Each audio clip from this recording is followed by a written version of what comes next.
Happened again. We said this on Monday when we covered the ambush shooting of the two cops up in the LA area near Compton. And now, less than a week, it's happened again. This time over in Phoenix, Arizona. Two state troopers, they were in uniform but sitting in an unmarked vehicle when a car pulled up, honked, a 17-year-old jumped out and began firing. Troopers say the suspect did use an assault rifle. The troopers returned fire. The driver fled, leaving the passenger behind. That shooter is now in custody, but there is a national search now for the driver. Take a listen to local law enforcement in Phoenix, Arizona. The suspect vehicle approached him. He was facing southbound on 37th Avenue. The suspect approached from the south northbound. And as he approached our trooper did not understand at the moment how much danger he was in. Within seconds, the suspect exited the passenger side of the vehicle with an AK-47 that you will see pictured here. The AK-47 is a short-barreled weapon. We're called an AK-47 assault pistol. Subject exited the vehicle and he began to shoot at our trooper as he exited his vehicle. Our trooper was clearly visible in his vest that said police. There was no question. It was an ambush, and he was identifiable as a police officer. As you can see in the pictures that will be provided behind you, you can see two bullet impact rounds from the suspect into our trooper's vehicle. Had the trooper not had the wherewithal and the ability to quickly exit his vehicle and engage the suspect, undoubtedly, he would have been shot or killed. More disgusting behavior, folks, committed by American citizens against our brave law enforcement officers. And I will say this on the record, incited by people on the left, politicians at the highest level, network media groups at the highest level. And I, for one, will wear the thin blue line flag on my lapel till this ends and past. I've been doing it years before all this violence started, and if it offends you, and if you think it's racist, get real. Joining me now to discuss more about the attack on our brave law enforcement officers and what's being done at the federal level in the courts to put these thugs behind bars for, let's hope, the rest of their lives, Director of Investigations and Research for Judicial Watch, Chris Farrell. How you doing? Thanks for coming on the show here on Real America. Chris, your first time. How are you today, sir? Doing very well. It's great to be with you. Thank you. So you have to be sitting there in D.C. and watching all this unfold across our country weekly. Another ambush, another shootout, another officer walks up to a door on a domestic call or pulls somebody over for speeding, and they're shot in cold blood. They're maimed for life. They're killed. Just as an American, not what you do for a living, Chris. How does that make you feel when you see what we have come to now, where the good guys are the bad guys and the bad guys are supposedly good? You've defined it well. It's an Alice in Wonderland upside-down situation. I can tell you as a former federal law enforcement officer and as somebody who's spent the last 35 years working with law enforcement, this is a travesty. This takes a toll not just on the fabric of our country, the trust in the justice system and in policing, but it's very corrosive. It really shreds the public's confidence. It creates mistrust, distrust. It endangers law enforcement officers. And the long-term consequences are the people that we rely upon to protect us are the people that we're now trying to turn into enemies. And it's all coming from one part of the political spectrum, and that's the left.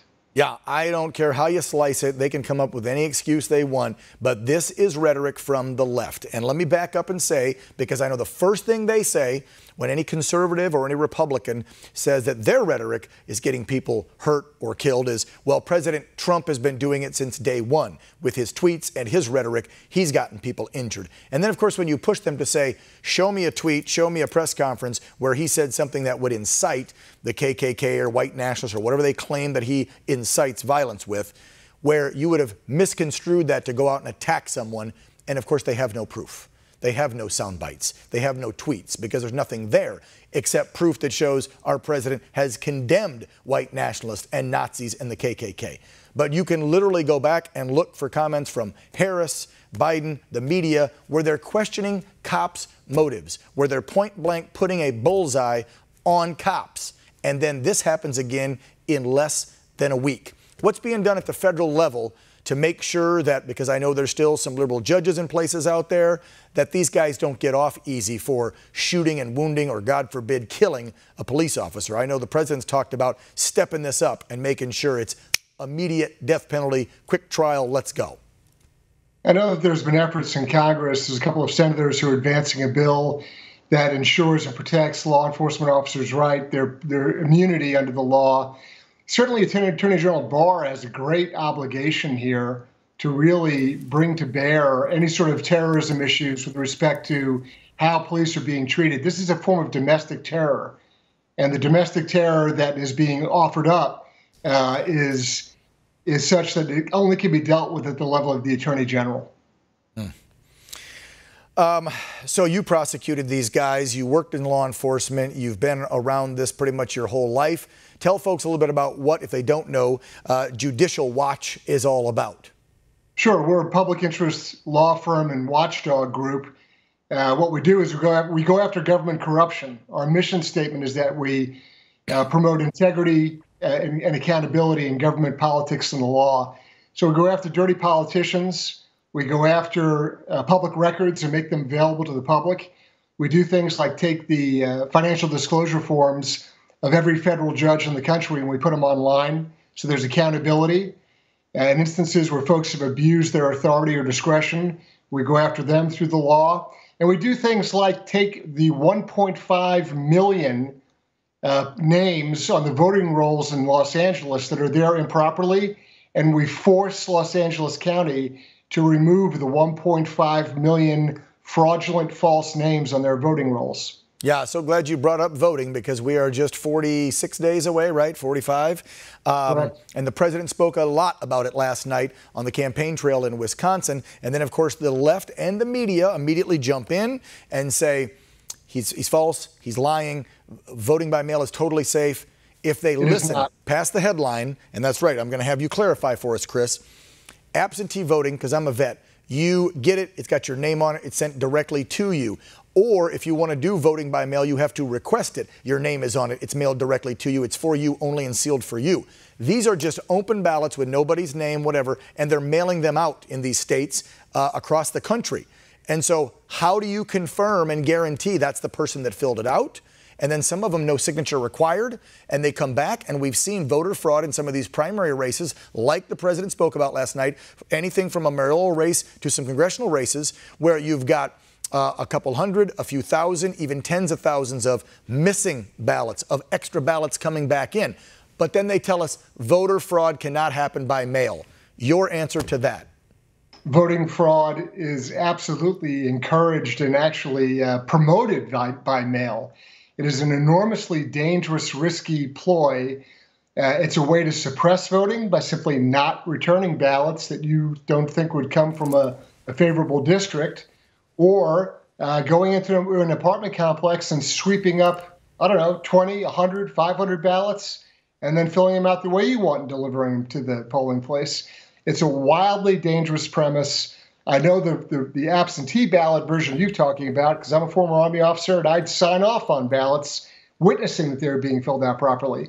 But this blanket balloting, where everything's mailed out to anybody and everybody, is just ripe for all sorts of abuse and mischief. Yeah, so the message from Chris Farrell from Judicial Watch, who is a watchdog group, folks, is vote in person. Put your mask on, clean your hands, there'll be distancing. If you can go to Walmart and stand elbows and you know what to next to each other, you can go to the voting booth and vote come November. Final question, do you think this thing most likely is going to end up in the Supreme Court? Because the way the left's talking now, it doesn't matter which way. This could be a massive landslide for Trump, and it's going to go to the Supreme Court, isn't it? Because we're going to have problems with ballots. It reminds me of 20 years ago with the hanging Chad with Gore Bush. Yep, I can tell you that, there's already a document from an organization called TIP, Transition Integrity Project, a 22-page document where they've laid out how they're going to disrupt the election. They've got a plan.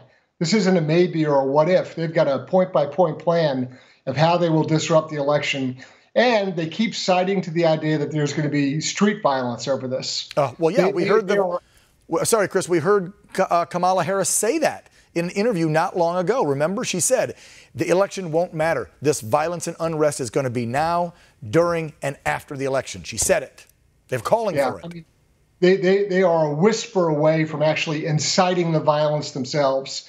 In my view, this is a criminal provocation. It's an attempt to disrupt and destabilize the election. It's outrageous conduct. No, I totally agree.